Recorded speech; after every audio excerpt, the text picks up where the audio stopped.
Hello and welcome to the Center for Spiritually Integrated Arts, a Centers for Spiritual Living teaching center. I am Reverend Dr. Raymont Anderson. I am the founder and the spiritual director. Now, as you are sitting there joining us, you may have questions, any number of questions, such as, who am I? How did I get here? Spiritually integrated arts means what exactly? What is a teaching center? Well, what is Centers for Spiritual Living? What is that? What does that even mean? Or New Thought, or religious science, or science of mind and spirit?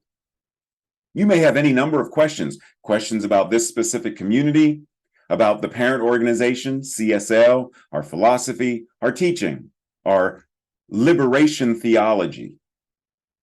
Any number of questions. Feel free to send an email.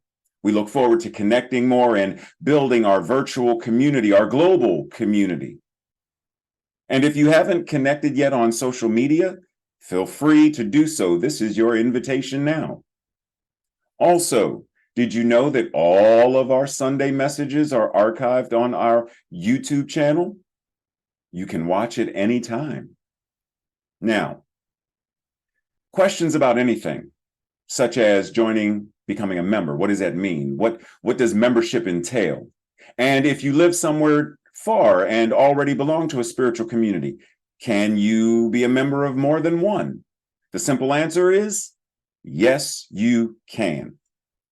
Just like you can shop at more than one grocery store, you can attend or be a member of more than one gym. We are building beloved community. So you can do both. You can be a member of both. You can be involved with both. That's what being in spiritual community means. So we welcome you. We invite you. We are so appreciative that you have found this community and that you have joined us today. We bless you. We love you. We welcome you. Live long and prosper. Sit back, relax, and enjoy the rest of our Sunday message. Love you. Connect with you soon. Blessings.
Namaste and greetings, and welcome to February 2025. Are you still writing 2024? I'm not going to say any names, but I know some people still write in 2024.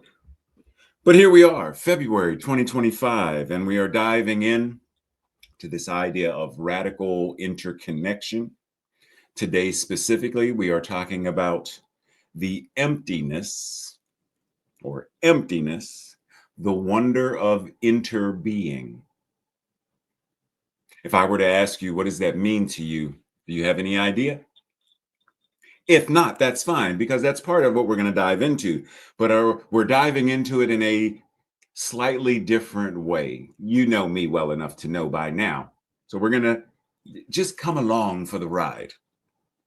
So we often have a great difficulty locating the divine because we look outside of ourselves. We look over yonder for an external, for an anthropomorphic God. Rather, if we begin by looking at how the human body operates, what we would find is a physical demonstration of the interconnectedness or the interbeingness of God. Note how the skeletal system, the circulatory system, the muscular, the respiratory, the digestive, all of these systems are uniquely interconnected. Their interbeingness is what gives us the ability to live.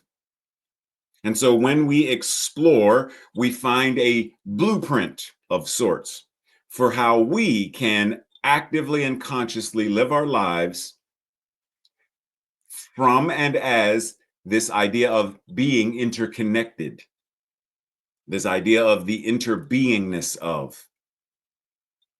The interconnectedness and interbeingness with all of life and all of health and all of creation and power and presence and.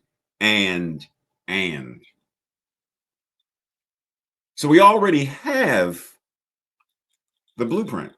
We already have more than enough demonstrations of what this looks like, what this could look like, what this could mean if we lived it. But we are so busy focusing more on the reflections than the real flexion. We focus more on the illusion of rather than the truth of. And what I mean by that is we're looking for God in all the wrong places. Now, is God in all of these things? Yes. But when I look at, we'll take the Sharpie, for example.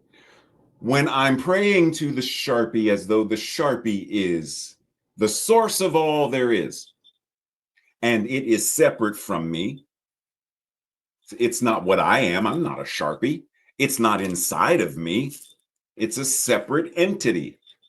And when I am looking at it for the answers to my life, the solutions to my problems, then I am focusing more on the illusion. I'm focusing more on the idea of God rather than the reality of God. Breathe that in. So when we understand where source actually is, the reflection isn't the originating entity, we'll say. When I look into a mirror, what I see in the mirror shouldn't move unless I move. But if I'm looking in the mirror waiting for it to do something, well, when are you going to answer my prayers, reflection? When are you going to do what I want you to do? Clean the room and set it. I'm looking at it as though it has some kind of autonomy, self-agency, and it doesn't. Then what am I doing? I'm acquiescing my power.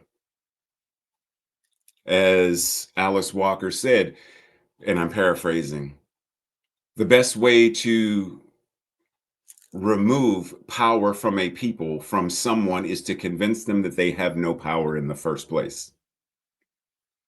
So when we look for a God outside of ourselves as though it is the end all be all, we're actually doing ourselves a spiritual disservice. We are trying to take the heart out and put the heart somewhere else, as though the heart outside of us is the heart that makes the body move, the blood circulate. Take the lungs out, take the skeletal system out, and it's this. It doesn't work that way. We know this. So then why do we expect there to be an anthropomorphic God? Breathe. Thich Nhat Hanh says, people normally cut reality into compartments. And so they are unable to see the interdependence, or the, as I would say, the intradependence of all phenomena. To see on in an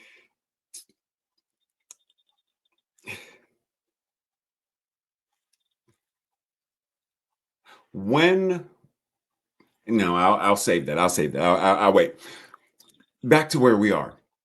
To see on in all and all in one is to break through the great barrier, which narrows one's perception of reality. When we can see that all things are connected, all things are intradependent, interdependent, meta-dependent on all things, then we have greater agency, greater stewardship, greater ability to live our lives with power and presence. As he says, or the attachment to the false view of self. Because of how we are currently seeing things as separate, Tupperware compartments of. There's that religion and my religion. There's their religion and their customs and my customs, and their whatever that is and your whatever that is, and then my whatever that is, and they're all separate, but they're not. How many different ways can we identify that we are all connected? We understand that if we're in the same room and someone in that corner has the flu and they sneeze into the air, are we not breathing the same air? Then does that mean that person who is 30 feet away from us is not still in contact with us?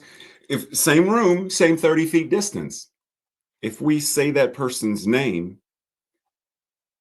the air is vibrating, which then reaches their ear, which vibrates their eardrum, which now they hear their name. Same distance, 30 feet away, and I sign the person's name. They're looking at me and they are able to see what my hands are signing when I sign their name. Why? Because their line of sight, what I'm signing, and the space between, there is no space between. We're connected. We understand this. The roads from city to city connected. Why? Because it's one planet. We can get in a plane and BWI and fly all the way across to Japan because we're all connected. So our invitation is to, if we're going to look at the compartments, which is fine, a state is a compartment. An age group teaching elementary school 5th grade math is a compartment, and that's fine, as long as I still understand the interconnectedness of all. This doesn't exist in complete isolation from all other things. It actually exists within. All education connected, students connected, teachers connected, curriculum connected. It's all connected. So our invitation is to break down this narrow perception that has convinced us to be attached to a false image of ourselves and of each other based upon these compartments of separation. So often we believe we are whatever it is. We believe that we are our wealth. We believe we are our fame. We believe that in order to be whatever that is, we must be in shape. We have these attachments to these images and ideas of who we are and how we have to show up. But within all of this, where am I? Where are you? Where are we? Because we are not our clothes. We are not our bank accounts. These are ways that we express. But the moment we believe that that is the end all and be all, that it is the thing that makes us us, we're actually losing sight of our divinity. If the divine is omnipresent or omnipresence, then everything is connected. If that which God is ever present everywhere as everything, then everything is connected. When we recognize all life is interconnected, we can cultivate a profound sense of compassion, empathy, grace, and understanding. This shift in perception is what enables us to empathize more, to be more compassionate, more loving, more deeply with others. Understanding their feelings, meeting them where they are, their experiences as somehow connected, interconnected with our own. This realization then fuels a transformative, evolutionary energy that can then be directed toward positive change, life-affirming change in the world. With the recognition of unity, harmony, oneness, we are far more likely to act with kindness, compassion, gentleness, consideration, because we are driven by the awareness that our actions affect not just ourselves, but that our actions actually impact and affect the entirety of life, the entire web of creation. So we understand that how our own intersectional lives cross, pollinate, intersect, overlap. It shows up differently. Someone who is a cisgender man who has a disability, a senior citizen, and is a person of color, has a different configuration than they're no longer a cisgender man, they're now a cisgender woman, same other configurations. Now they're a transgender woman who's white, still a senior citizen, still disabled. All of these ways of diversity help us to realize how deeply connected we truly are. But so many of us look at our intersections as ways to create division versus embracing it and understanding that it actually doesn't push us away, it actually brings us closer together. But most of us don't understand our own intersectionalities to be able to understand another's. But the moment I pause and look at my own life and understand the various nuances of how spirit is expressing itself as me, it gives me greater clarity when I'm now in conversation and relationship with you, with others. Not just relationship as person to person, but as the structure of family, spiritual community, an organization like Google or whomever. All of this gives us greater awareness and greater access to live how we're choosing to live, how we desire to live. And so what I'm proposing is even beyond Just this is an understanding that there is a thing called metasectionality, where we are able to go even deeper than our own individual differences, our own individual diversity, to recognize that that is the very power that connects all of us. Our metasectionality, how we are intimately, intrinsically connected in the absolute spirit. There is no separation. Even while we are showing up as I am separate from the pen. But even if right now I'm holding it, but even if I put it down,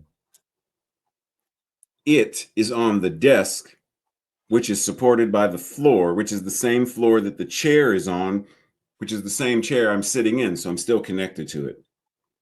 And do I not have the ability to reach forward and pick it up? Well, the only reason I can do that is because I'm connected to it. The only reason you can hear me now or see the interpreters is because we're connected. The reason someone can give you a compliment and it is because you're connected. Someone gives an insult or a criticism and because we're connected. We're all connected.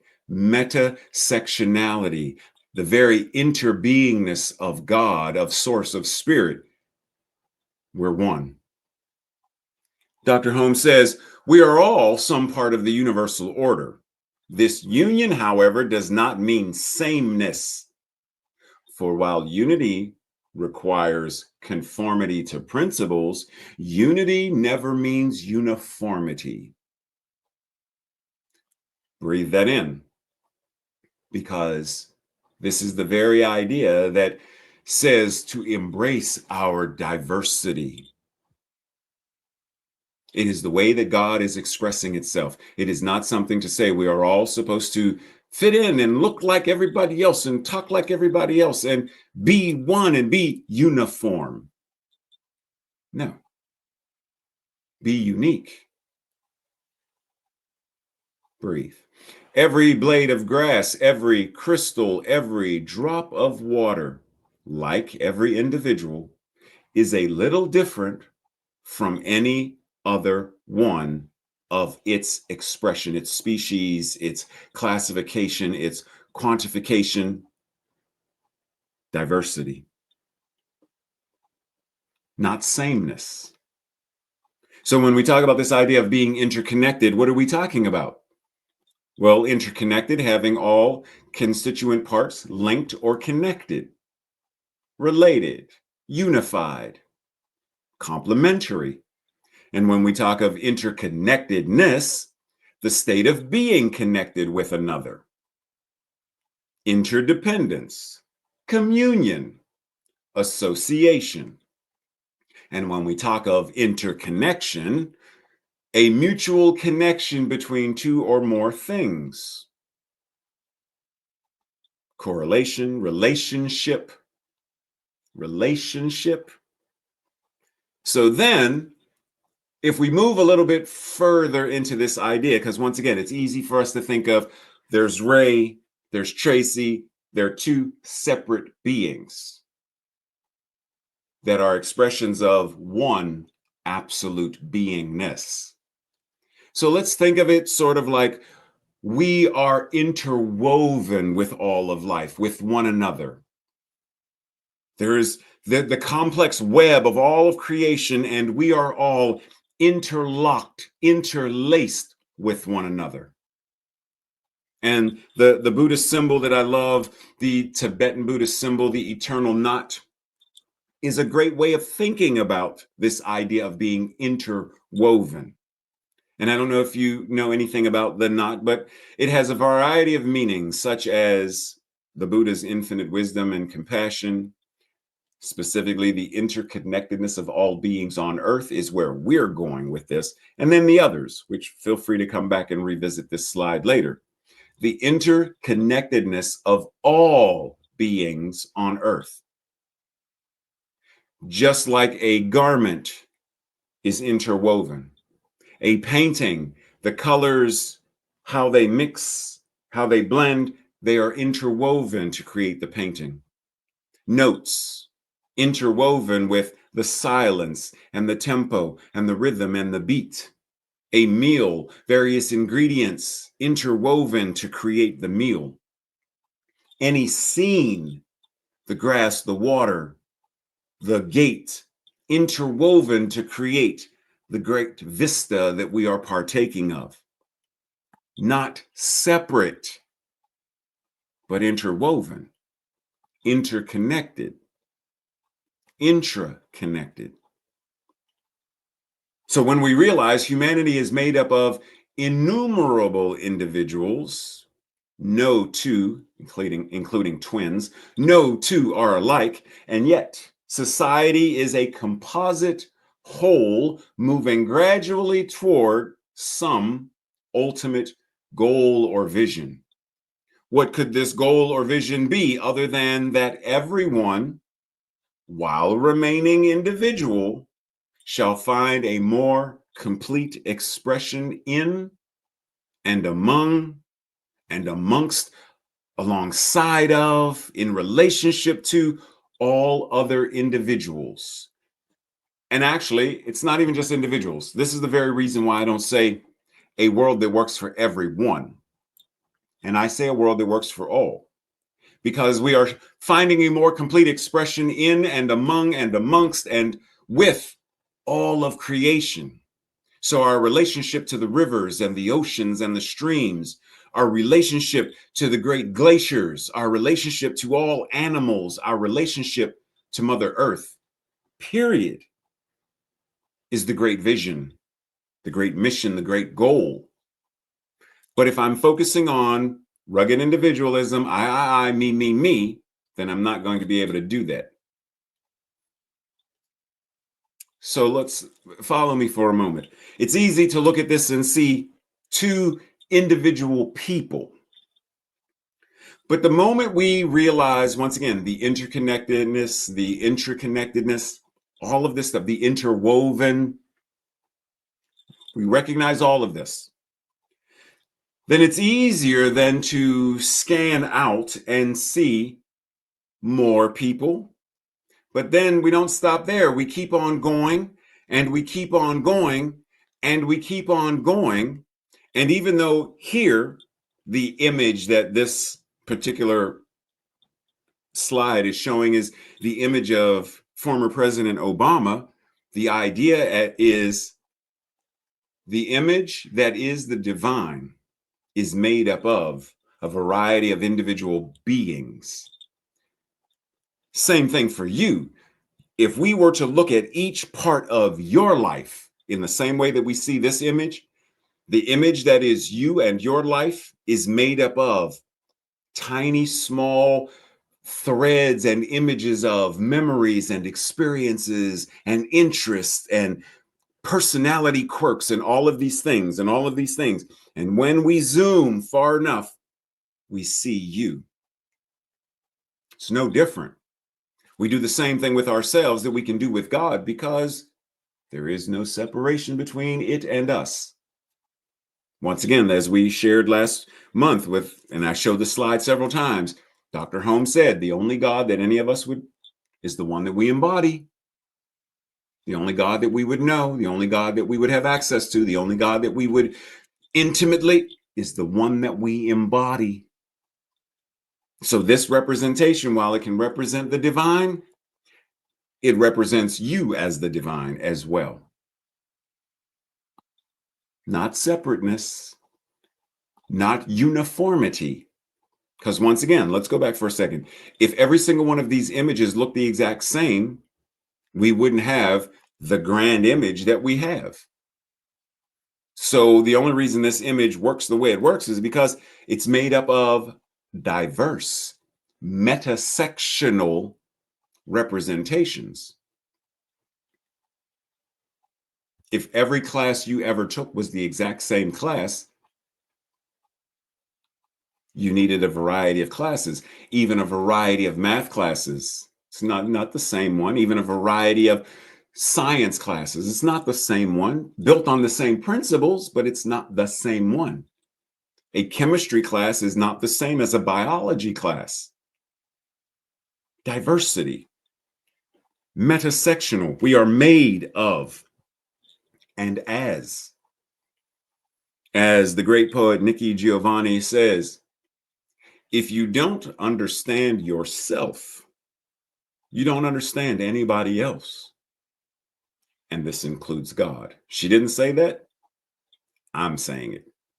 If you don't understand yourself, you don't understand anybody else, nor do you understand God. So therein lies our invitation. The more we know ourselves, the more we can know about each other. And in knowing about ourselves and knowing about each other, are we not then, since God is not separate, are we not then knowing more about God?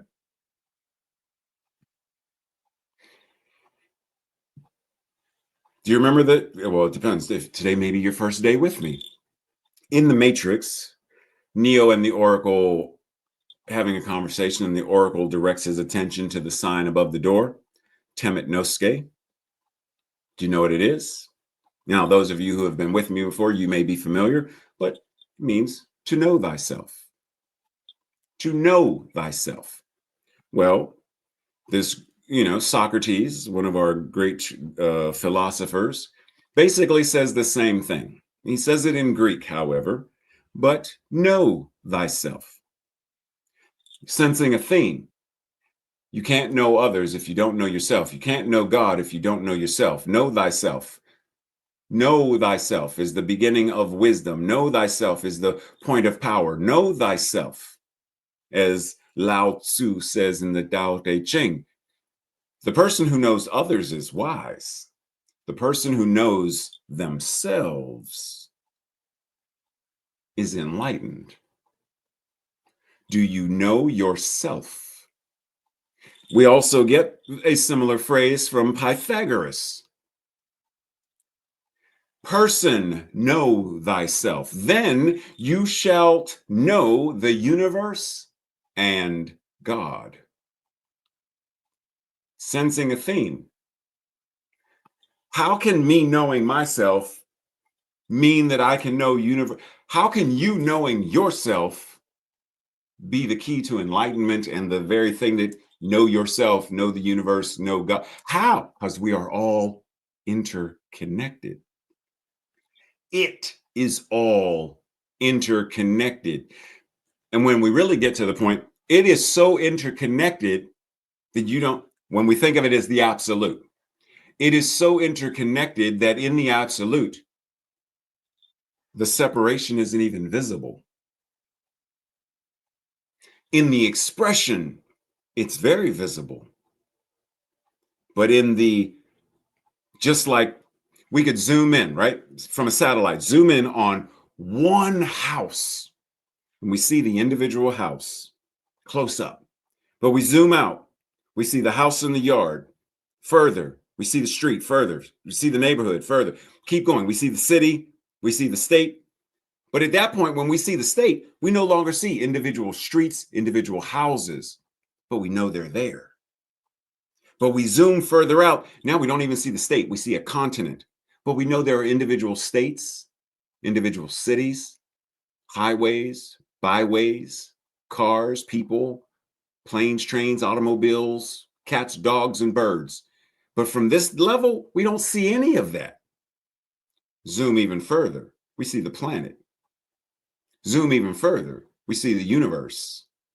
Further, the galaxy. Further, you get my point. Depending on the view, we don't see any separation at all. But when we are close up on it, of course we see it. But we still understand the interconnectedness of it all. Because once again, it's not about compartmentalizing, but it's about understanding the metasectionality of the deep interconnectedness of all that the divine is. And that all of that is showing up as each one of us now. So our intersectional selves are the divine in expression. the disabled individual. As a metasectional, the disability isn't the enemy or the villain or the bad thing. It is part of their expression. For whatever reason, we're not going to dive into what caused it? No, that's not, no. It is their experience. Recognize it and acknowledge it and honor them on their path as they experience and express themselves as someone in a wheelchair, someone who's blind or visually challenged, or someone who's transgender, metasectional. Their transgender identity is part of how God is expressing itself. We are metasectional individuals. So we got that. But now what? What are we supposed to do with any of this? Well, as Dr. Holmes reminds us, it is not enough to pray and meditate. We must also act in the world. In the book, Can We Talk to God? He wrote, "We would defeat the very purpose of life should we live in a continuous state of meditation or prayer, oblivious to the objective world as each of us experiences it. The practical values of spiritual perception remain latent until objectified. Any attempt to isolate oneself from the world of action is contrary to the order of the universe. Therefore, it is futile." If all of us left and moved to a mountaintop to become the guru of that mountain and separate ourselves from the cities, and what would get done? Nothing. If that is that person's, do what you feel like you need to do. But we are to be involved in life, not separate from. As Mother Teresa said, go out into the world today and love the people that you meet. Let your presence light new light in the hearts of the people. In other words, what did Holmes say? Action.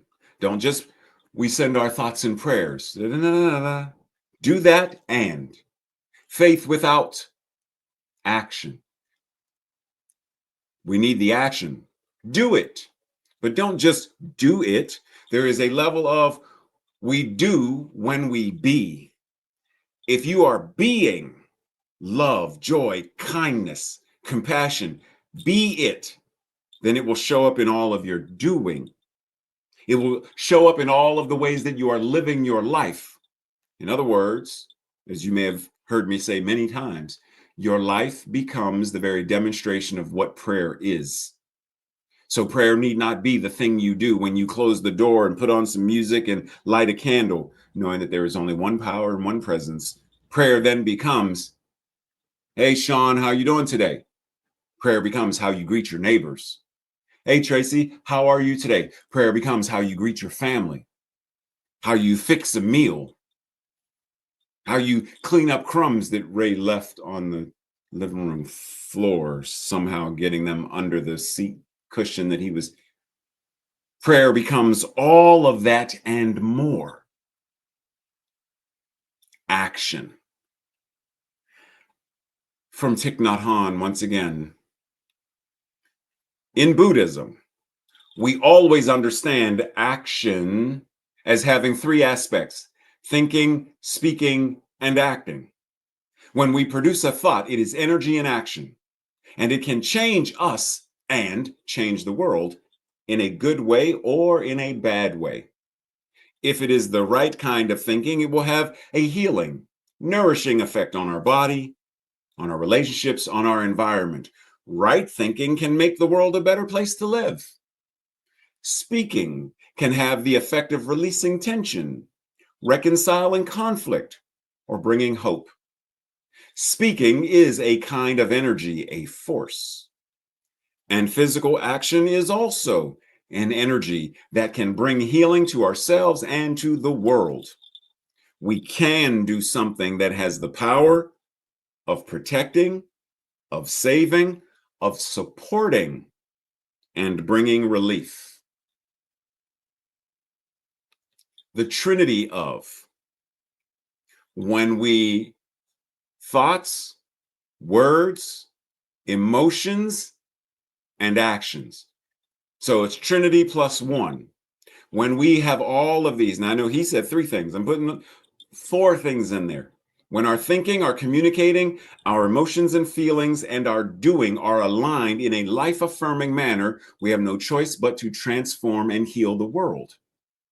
Every thought we produce, every word we pronounce, everything we do changes our body, mind, and environment. The environment in which we find ourselves is us, and it is the result of our action. You have the responsibility for both your own body and mind, and for your environment. Your environment is you. And so, with mindfulness, compassion, and understanding, you can assure a better future for yourself and for the world. Now, in the words we use that you've often heard me reference, what are our mental equivalents? Because we have them for a variety of things. There isn't just one. So our mental equivalents, what are the thoughts that we are thinking? What are the words we are using when we communicate? What are the emotions and feelings that drive and fuel? And what are our actions and behaviors, our habits? Individually, how do they show up? Collectively, how do they show up? And how are they all interrelated with one another? It is certain you will have to love your fellow humans if you wish to be happy. Your union with God implies your union with everything. Don't be afraid of this. Don't shun the thought of it. Divine union means union with everything. How are we allowing this realization to impact how we show up?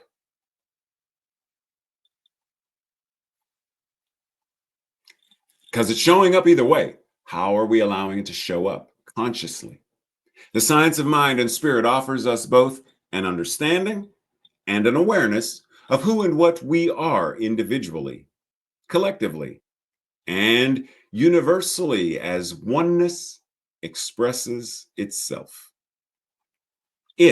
Oneness, emancipates us. This teaching emancipates us. This philosophy emancipates us. This awareness and understanding emancipates us from the paranoia of separation and the psychosis of othering.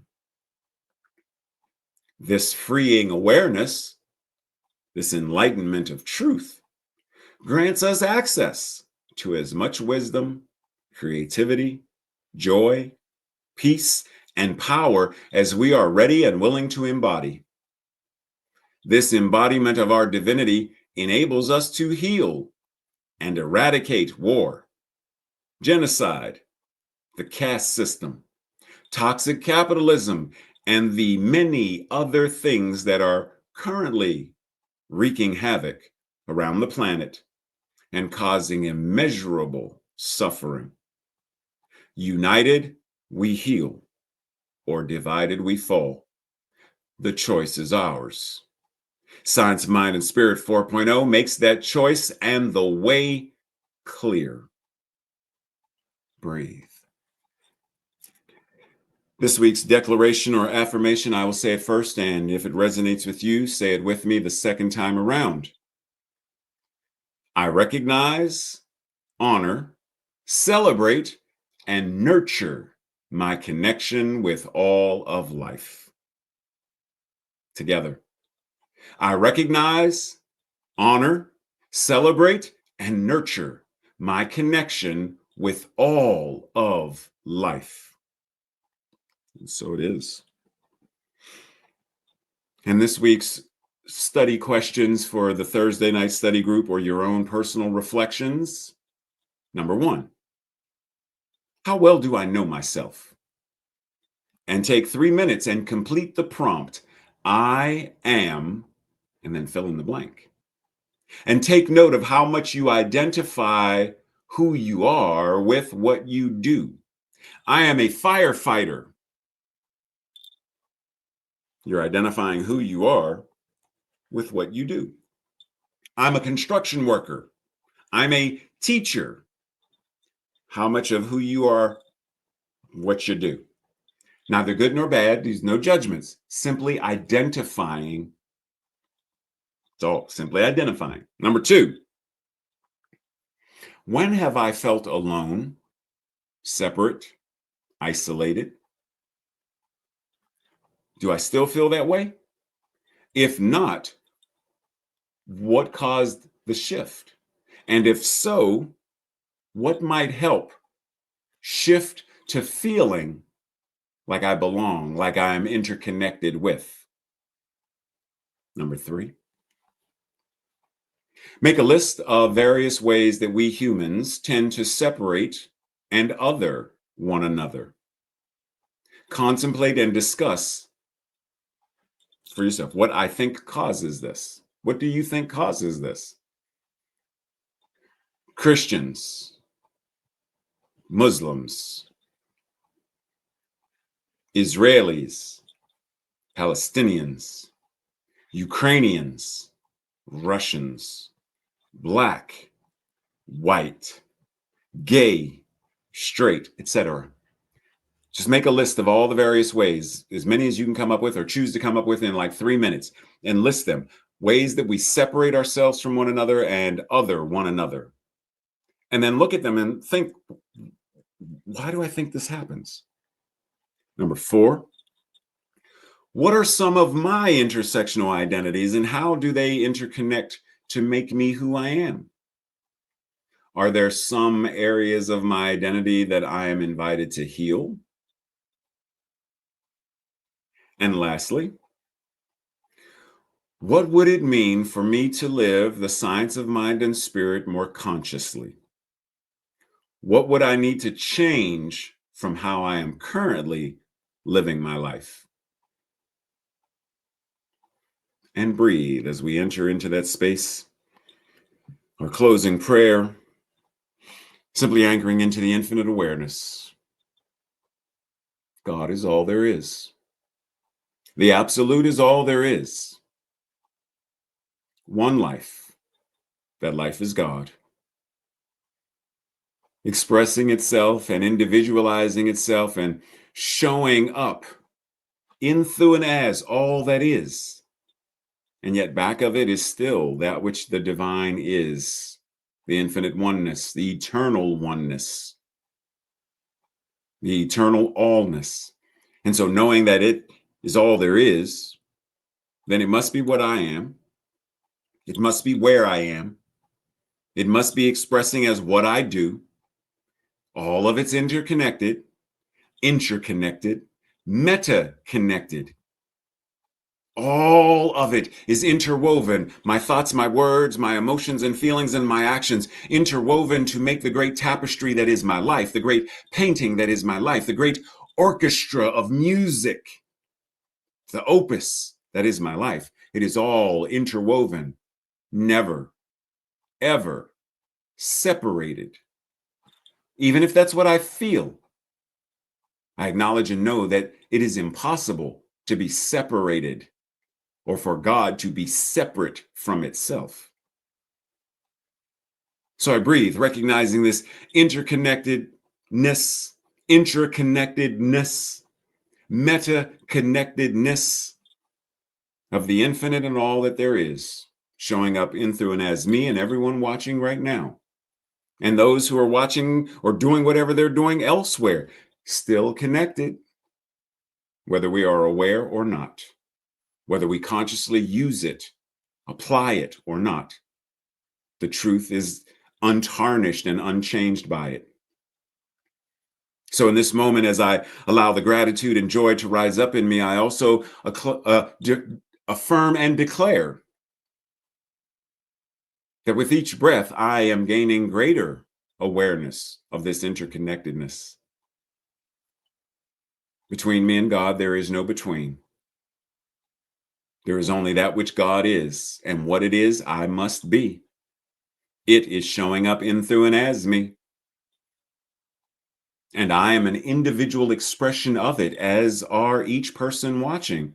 I am not God, but all that I am is God. It can be no other way. And so I name it and I claim that which is my divine spiritual magnificence to live my life consciously, actively, purposefully, doing what is mine to do. And I breathe. And so it is. And so it is. So today is our first Sunday of the month. So, that means we have after message fellowship. So I will see you, if you're joining, I will see you over in Zoom. And if not, I will see you somewhere during the week, or I will see you here next Sunday. Namaste, blessings, much love and appreciation.